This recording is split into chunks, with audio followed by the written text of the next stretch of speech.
Buried beneath silk gowns and golden crowns was a secret no one was meant to see. The forbidden diary of a princess. Inside, its pages were hidden passions, betrayals, and confessions so shocking, they threatened to bring down an entire kingdom. For centuries, rulers tried to silence her voice, yet her words survived. What dark truths did this princess leave behind? Stay with us, because once you hear them, history will never feel the same again. The story begins in the quiet corridors of a palace, where silence is more than just a habit, it is survival. A princess, young, fragile, and surrounded by endless luxury, found herself imprisoned, not by chains, but by rules, traditions, and the unshakable weight of her bloodline. From the outside, her life looked like a dream painted in gold and velvet, but inside, it was a suffocating cage. What the world never knew was that this princess had a secret. One that she buried in the pages of a forbidden diary. A diary that decades later would surface and shake history with its revelations. The princess had been taught from childhood that her every movement, her every word, even her smallest gestures, were not her own. They belonged to the crown, to the empire, to the history she was forced to represent. Behind closed doors, she could not laugh too loudly. She could not cry openly. She could not speak her mind. She was to be perfect, a doll dressed in jewels, a symbol of purity and obedience. Yet she was human, and inside her grew a storm she could not control. That storm spilled onto paper late at night, when all others slept. It was then, with trembling hands, that she began to write. Her diary began innocently, like any young girl's journal, with words about the gardens she saw, the clothes she wore, the endless ceremonies that left her exhausted. But slowly, the tone changed. Her writing shifted from the shallow beauty of the palace to the darker truths she was forbidden to speak. She described the suffocating rules of her chamber, the punishments for disobedience, the spying eyes of servants who reported even her size to those in power. She described how even her meals were controlled, when she could walk in the gardens, how long she could look out the window, even who she was allowed to speak to. For the world, a princess was free, but for her, she was no more than a prisoner locked in golden chains. She wrote of her loneliness, a deep, crushing isolation. Surrounded by dozens of attendants, she had no true friends. For each one was bound to the court, loyal not to her but to the crown. Every smile she received was a performance. Every conversation was filtered. She trusted no one, and so she trusted her diary. The ink became her companion, her words, her secret rebellion. But within those pages, she went further than any royal was ever allowed to go. She wrote about love.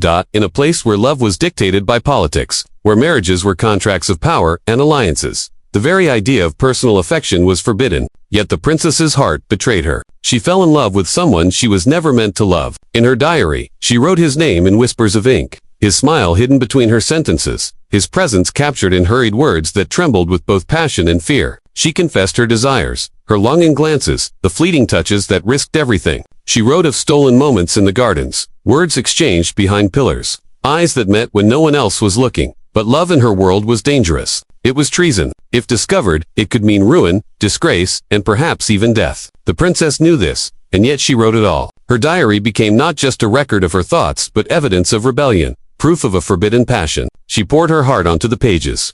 Each entry a dagger aimed at the traditions that suffocated her. As the months passed, the diary grew thicker, the words darker. She began to describe the cruelty she saw behind the palace walls. Truths the world was never supposed to know. She wrote about the servants punished in silence, the concubines discarded when they no longer pleased, the rivalries and betrayals that stained the corridors with whispers of blood. She exposed corruption, secrets hidden beneath royal ceremonies, and the hidden hand of those who truly controlled the throne. She saw it all, and she wrote it all. What made her words dangerous was not just what she confessed, but the fact that she wrote with unfiltered honesty. She described the life of a princess not as the world wanted to believe, but as it truly was. There were no fairy tales in her pages, no shining prince or perfect castle. There was only pain, suffocation, and a desperate hunger for freedom. Her diary became her lifeline, the only place where she could be herself. Night after night she returned to it, writing feverishly by the dim light of a candle, afraid that even the walls might hear her secrets. The ink smudges on some pages revealed tears that fell as she wrote.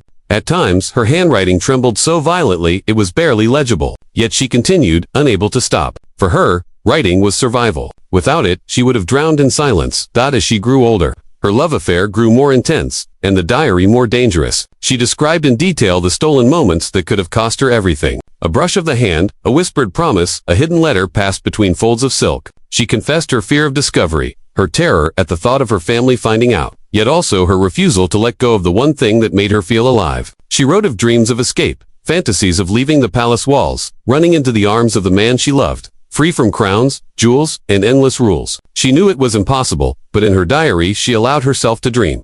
But the diary also recorded her despair. When her lover was sent away from the palace, when days turned into weeks without a glimpse of him, her words grew heavy with grief. She wrote of sleepless nights, of pacing her room like a caged bird, of pressing her face against the cold glass of her window, searching for a face she would not see. Her heartbreak poured onto the pages, raw and unfiltered. She was a princess, but in her diary, she was only a woman, longing for freedom, love, and life. The forbidden diary carried her through years of repression, but even she knew that it was dangerous to keep. She hid it carefully, beneath floorboards, inside cushions, behind false walls, each hiding place more desperate than the last. Servants searched her room often, and each time her heart nearly stopped, afraid they might uncover her secret. But they never did, for she guarded it with her life. She wrote not only for herself, but with the hope that one day, someone would read her words and know the truth. That someone would finally understand that behind the polished image of royalty lay a human heart, one that beat with longing, pain, and desire. She dreamed that her words might outlive her, that her story might one day be told, and it was that dream that gave her the courage to continue writing, even when fear nearly silenced her hand. Decades later, long after her death, when the palace she once lived in had lost its former glory, the diary would be found, hidden in a crack of stone, wrapped in silk that had long since faded, its pages fragile but intact. And when those pages were read, the world would be stunned, for within them lay not only the private thoughts of a princess, but the dark truth of a world built on silence and control. It was not just a diary. It was a confession, a rebellion, a cry for freedom that echoed across centuries. But in the moment, when she wrote, she did not know how her words would travel through time. She only knew that each entry was her salvation, that every word written was a piece of her soul preserved. She wrote in whispers. She wrote in secrecy, but she wrote with fire. And it was this fire that would one day ignite a scandal so great it could not be ignored. Her diary begins here, with innocence turned into defiance, with silence transformed into words. And as the story unfolds, the forbidden truths hidden in her pages will unravel, revealing not only the life of a princess but the shadows of an empire. The princess's forbidden diary grew thicker with each passing month, the ink running deeper as her emotions became heavier, her secrets more dangerous, and her fears more overwhelming. What had begun as the quiet musings of a lonely young girl had transformed into a blazing testimony of love, pain, and rebellion hidden beneath the very floors of her chamber. Each word was a risk, each confession a gamble with fate. Yet she could not stop. The diary had become her heart's voice, the only way she could breathe in a world that constantly suffocated her. But as the years passed, the danger of discovery grew closer. Servants were replaced more often, guards changed, and the eyes that watched her seemed sharper, hungrier for any misstep. Whispers of treachery, disobedience, and disloyalty spread quickly in a palace, where betrayal was currency and silence was survival. The princess knew her secret love, and her written confessions would be considered treason. If discovered, not only she, but the man she loved, would face unimaginable punishment. In one entry, her handwriting shook violently across the page, as she wrote of a night when her chamber door had been opened without warning. She had been writing feverishly, the candle trembling in the draught. Her diary lay open on the desk, her quill still wet with ink. A servant entered, bowing low, pretending to bring her water, but her eyes scanned the room with a sharpness that made the princess's blood freeze. In a heartbeat, she threw a shawl over the diary, her hands trembling as she spoke calmly, dismissing the servant with a smile that concealed terror. The moment the door closed, she collapsed into her chair, her pulse racing. One mistake, 1 second too slow, and her entire life would have been destroyed. Still, she wrote. She could not stop. The diary had become more than her own story. It was a rebellion against the walls that confined her. She wrote about the secret correspondence she continued with her lover. Letters passed between them hidden in fruit baskets, beneath folds of fabric, even once tucked into the hollow of a candle. Every letter was dangerous, every meeting a risk, but love made her reckless. She confessed in her diary that each time she saw him, even from a distance, she felt alive again. He reminded her that she was more than a symbol, more than a pawn for politics. She was a woman, with a heart that could burn, and a soul that could dream. But the palace was not blind. Whispers began to circulate, not about the diary, but about her demeanor. She smiled too often when she should not. Her eyes carried a glow, not born of palace life. Some courtiers began to suspect she was hiding something. She described in her diary how her mother questioned her one evening. A cold conversation over dinner where the queen's words were laced with suspicion. "You are distracted, child," she said, her eyes sharp as daggers. "You forget who you are meant to be."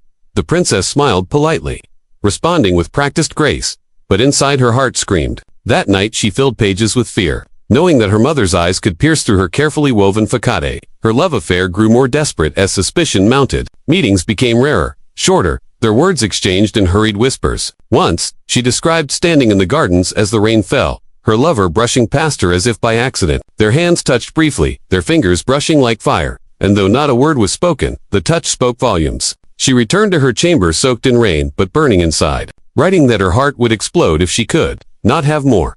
Her diary also revealed the cruelty of the palace in vivid detail, things the world never wanted to believe. She wrote of eunuchs punished brutally for minor mistakes, of maids beaten for failing to bow low enough, of concubines locked away in silent chambers until they faded from existence. She confessed her horror at watching a young servant dragged away for merely speaking too loudly in her presence. She wrote with rage, with sorrow, with shame, because though she despised the cruelty, she was powerless to stop it. And yet by writing it, she hoped the truth would survive. Even if she could not speak it aloud, her lover's absence became the greatest torment of her life. At times, he was sent far away, tasked with duties that kept him out of her sight for weeks, sometimes months. In those times, her diary became her only companion. She described nights where she pressed her lips to the pages, imagining they carried his touch. She wrote about dreams where they escaped together, about how she would rather live as a peasant with him than as a princess without him. But reality clawed at her hope. Each time she awoke, she was still trapped in the palace. Still chained by rules, still watched by eyes that saw her not as a woman but as property of the throne. Her words grew darker as her despair deepened. She wrote of contemplating escape, of plans whispered between them in shadows. He promised her that one day he would find a way to take her beyond the walls, beyond the chains of her title. She clung to those promises, though deep down she feared they were impossible. Yet hope, even fragile hope, was all she had. The diary began to carry not only confessions but warnings to whoever might read it one day. She began to write directly to the unknown future, to the person who might one day discover her words. She explained the cruelty of her time, the lies of the palace, the suffocating traditions that strangled her life. She wanted them to know that royalty was not beauty and power, but pain and isolation. She begged the reader to believe her, to understand that her story was not a fairy tale but a tragedy. But her greatest fear finally came true. One night, as she returned from a rare gathering, she found her chamber disturbed. Her cushions were moved, her drawers opened, her rugs slightly shifted. Someone had searched her room. Panic clawed at her throat as she fell to her knees, pulling away the hidden plank where her diary was kept. To her relief, it was still there, untouched, its silk covering intact. But the fear that someone might one day find it haunted her every waking moment from then on. She wrote that her hands shook so violently she could barely hold the quill, that her heart pounded with such force she thought it would burst. From that day, her writing became more urgent, more desperate, as though she knew her time was running out.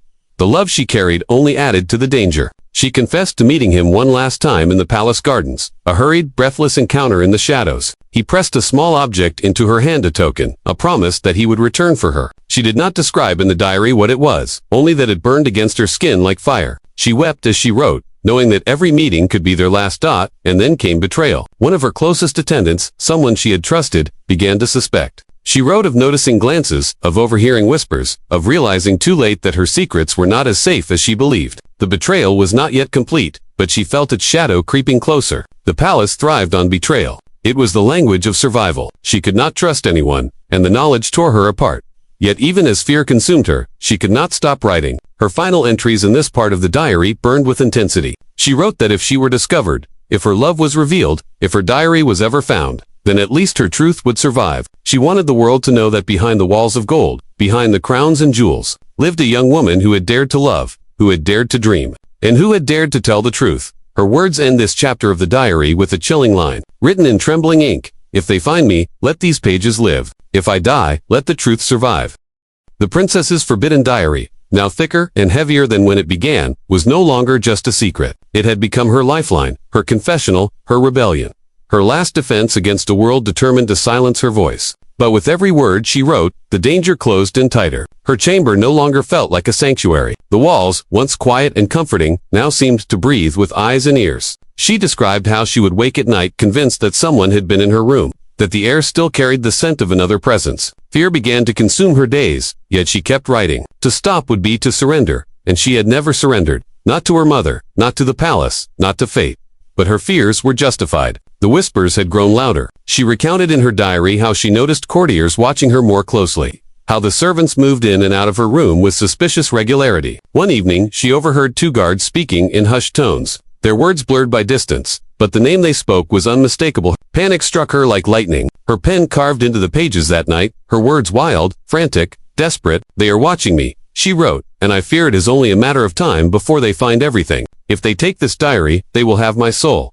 She tried to hide her emotions during the day, smiling as if nothing troubled her, but the diary revealed the truth inside. She was crumbling. The weight of secrets bore down upon her until even her love, once a source of light, became a source of fear. For every letter exchanged, every touch stolen in shadows, every whispered promise, the danger doubled, and she began to wonder if her love itself was a curse. She loved him more than life, but with each passing day, she feared that their love would destroy them both. And then the betrayal came. It did not happen in a single moment, but revealed itself like a slow, poisonous drip. One of her attendants, a woman she had trusted with the most mundane details of her life, turned against her. The princess described in her diary how she noticed the woman hovering near her desk, her eyes lingering too long, her hands brushing too close to the place where the diary was hidden. At first, she dismissed it as paranoia, but soon, the signs became undeniable. Conversation stopped when she entered a room. Eyes followed her as she walked. The princess realized with horror that her trusted attendant had begun to suspect her, perhaps even spy on her. Her diary grew frantic with fear.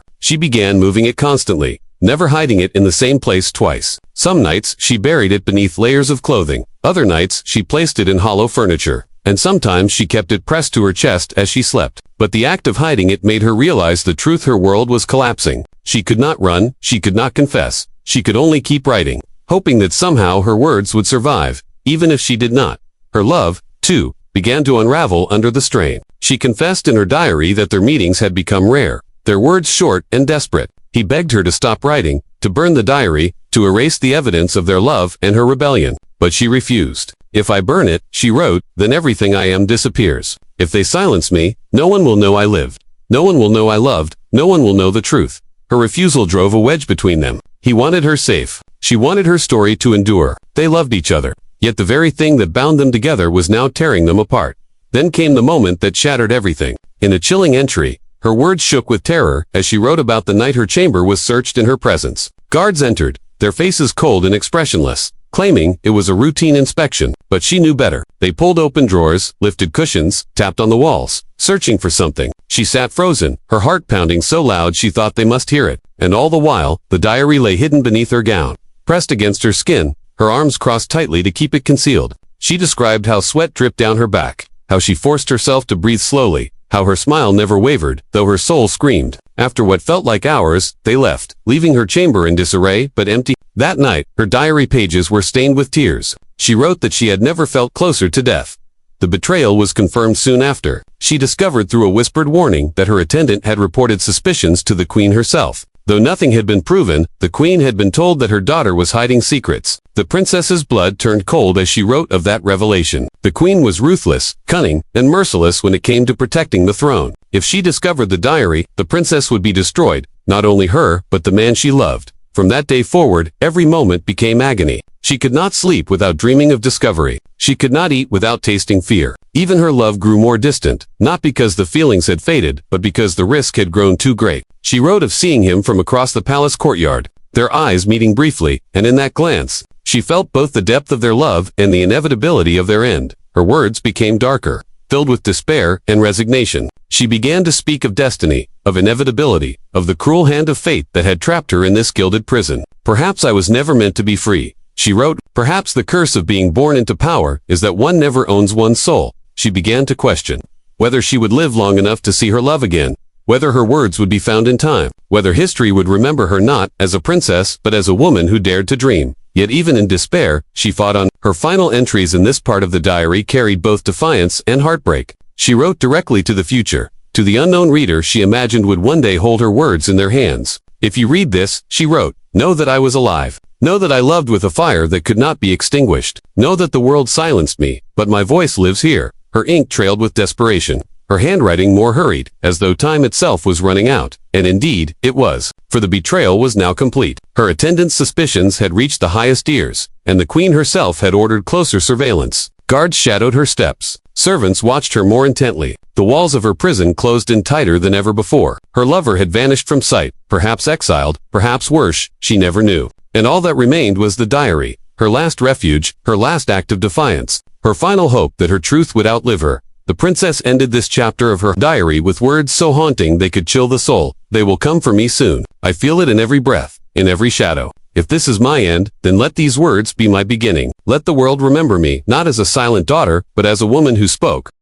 The end came slowly, then all at once. For weeks, the princess had felt it pressing down on her, the weight of unseen eyes, the sound of hushed footsteps in the hall, the silence that followed when she entered a room. She wrote in her diary that the palace itself had turned against her. Once, its stone walls had been a prison. Now, they were executioners waiting for the command. Her final days were filled with fear, so constant it became a part of her breath. She described the way guards lingered outside her chamber doors longer than before, how her meals arrived late, how even her most trusted servants no longer met her gaze. And always, always, she wrote with trembling hands, hiding the diary in new places each night, as though she could outwit fate. But fate was already at her doorstep. Her love was gone. She confessed in broken lines how no letter had reached her in weeks. No word, no glance, nothing but silence. She wondered if he had been captured, if he had been silenced before her, or if he had been forced to abandon her for his own survival. She never knew, but she wrote that the absence hurt more than chains ever could. He had been her flame in the darkness, and now that flame was gone, leaving her alone with shadows.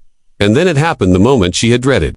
The moment her diary had foretold again and again. One night, as the moon hung pale and thin over the palace, she was awakened by the sound of boots on stone. Her chamber doors burst open, guards flooding inside with cold efficiency. She wrote in her last frantic pages how her heart froze, how the world seemed to stop. They were not here for a routine inspection this time. They were here for her. She described the chaos in detail, her desk overturned, cushions slashed open, trunks dragged out and ripped apart. She stood powerless as they tore her chamber to pieces, searching, always searching. And though she clutched the diary to her chest with desperate strength, she knew she could not hold it forever. A hand struck her wrist, the leather binding slipped, and in an instant, her soul was torn from her. The guards had it, her diary, her truth, her rebellion. Her heart was no longer hers. She fell to her knees as they dragged it away, her cries ignored, her tears staining the floor. In her final written words, scrawled hastily on a torn scrap of parchment hidden beneath her bed, she confessed, "They have taken my words. I am no longer a princess. I am no longer a woman. I am no one. If this is the last line I write, let it be known I lived,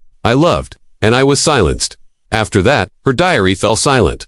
What happened to her after the diary was taken remained shrouded in mystery. Some whispered she was locked away in a remote tower, her existence erased from the records of the court. Others believed she was quietly executed, her death disguised as an illness, her name struck from history. The truth was buried as deeply as her words, and the palace never spoke of her again. To the world, she had vanished, as though she had never lived. But the diary did not vanish. It was locked away, sealed in the queen's private chambers, hidden from sight but not destroyed. The queen, it seemed, feared the words too much to burn them. Perhaps she knew that even in ashes, they would whisper against her. For years, the diary lay in silence, untouched, forbidden. Yet fate has a way of revealing truths long hidden.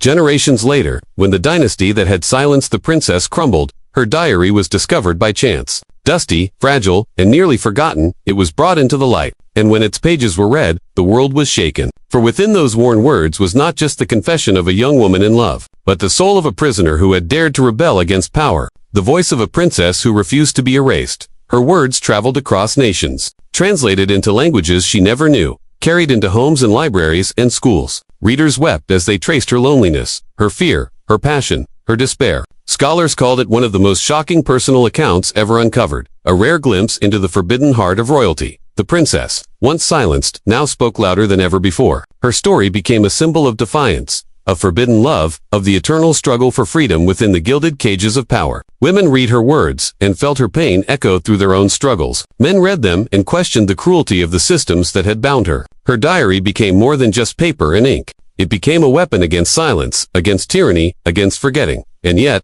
the mystery remained. Who was her lover? His name was never revealed, only hinted at in her delicate lines. Was he a servant, a soldier, a courtier, or someone far more dangerous? Historians debated endlessly, but the diary never gave up that secret. She had protected him with her last breath, ensuring his identity was buried even as hers was exposed. That unanswered question haunted her legacy, giving her story a timeless intrigue. Her death, too, remained uncertain. Was she murdered? Did she waste away in isolation? Or did she manage, somehow, to survive in the shadows, watching from afar as her words spread across the world? No one knows. Perhaps no one ever will. But in the end, it hardly mattered. What mattered was that her voice had survived, carved into eternity by the very thing her enemies had sought to destroy.